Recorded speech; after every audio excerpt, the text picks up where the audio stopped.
अस्सलाम वालेकुम व्यूअर्स, उम्मीद है आप लोग खैरियत से होंगे। मेरा नाम डॉक्टर मोहम्मद अहमद फ़ाखर है और आज इस वीडियो के अंदर मैं बात करने लगा हूँ कि अगर तो आपके अंदर एसिड रिफ्लक्स आपको हो रहा है या फिर आपको गैस है तो आप किस तरह से फ़र्क जो है वो मालूम कर सकते हैं। तो इस वीडियो के अंदर मैं यही बात करूँगा कि सबसे पहले जो आपने चीज़ देखनी है वो ये देखनी है कि जी आपने पेन की लोकेशन देखनी है कि अगर आपको एसिड रिफ्लक्स है तो एसिड रिफ्लक्स के अंदर क्या है कि जी आपका जो ईसोफेगस है, मतलब कि आपका अपर एब्डोमेन है, ये हिस्सा जो है यहाँ पे आपको जो है वो पेन हो रही होगी। ठीक है, अपर एब्डोमेन के अंदर आपको पेन हो रही है, आपको बर्निंग सेंसेशन यानी कि आपके सीने में जलन सी आपको महसूस हो रही होगी। दूसरे, अगर गैस का आपने देखना है कि अगर आपको गैस है तो गैस का क्या होता है कि upper two lower abdomen pain हो रही है, मतलब कि ऊपर से पेन जो है वो नीचे की तरफ जा रही है और तो और आपको ब्लॉटिंग हो रही है और नौशिया वगैरह आपको हो रहा है, मतलब कि आपको मतली वगैरह हो रही है।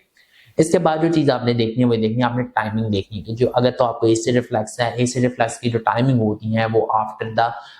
मतलब कि मील होती है, मतलब कि अगर आप खाना खा लें तो खाने के बाद जो है वो पेन जो है वो बढ़ जाती है। लेकिन जो गैस होती है, गैस का कोई एनी टाइम वो किसी भी वक्त हो सकती है, उसका कोई स्पेसिफिक नहीं है कि अगर आप खाना खा लें तो खाने के बाद में भी शायद वो ज़्यादा हो सकती है। ठीक है,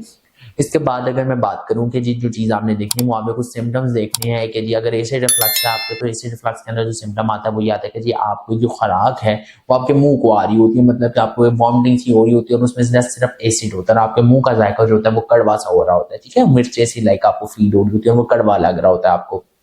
इसके बाद क्या होता है कि आपको मतली होती है और ब्लॉटिंग हो रही होती है। अब गैस में क्या है कि गैस के अगर है तो गैस में डेफिनेटली आपको फ्लैचुलेंस हो रहा है, फाड़ा जिसको आप कहते हैं, ये चीज़ कंडीशन हो रही है कि आपकी गैस जो है वो बहुत ज़्यादा पास हो रही होती है। आपके लोअर टू और अपर एब्डोमेन के अंदर जो है वो पेन हो रही होती है, आपको बेल्चिंग होती है और आपको माइल्ड डिस्कम्फर्ट हो सकता है, मतलब आप बहुत ज़्यादा बेचैन हो सकते हैं। और कई लोग तो ये भी कहते हैं कि हमारी गैस जो है वो सर को चढ़ रही है। अगर आप इस तरह से अगर आप जान लेते हैं तो आप एसिड रिफ्लक्स और आप गैस के अंदर जो है वो डिफ्रेंशिएट कर सकते हैं। लेकिन अगर आपका फिर भी कोई सवाल है तो आप नीचे कमेंट सेक्शन में पेस्ट करें, डेफिनेटली आंसर।